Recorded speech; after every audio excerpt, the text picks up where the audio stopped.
กองพลที่4ได้จัดพิธีมอบเงินอุดหนุนบำนาญให้นายทหารทั่วกองพล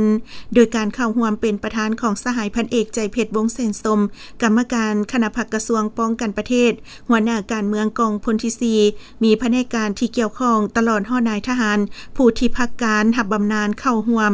สหายพันโทพงษ์วิจิตรศิริปัญโย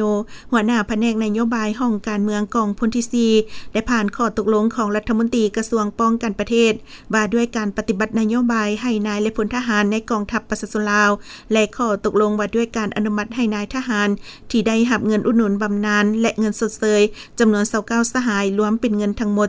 478ล้านกว่ากีบสหายพันเอกใจเพชรวงศ์แสนสมได้มีคำเห็นโอล้มหลายบรรทัดสำคัญสหายได้กล่าวแสดงความย่อหย่อสมเสยต่อบรรดาผลงานและหยาผ่านมาที่ได้ประกอบส่วนในภารกิจปกปักรักษาและสร้างสาพัฒนาประเทศชาติว่ารวม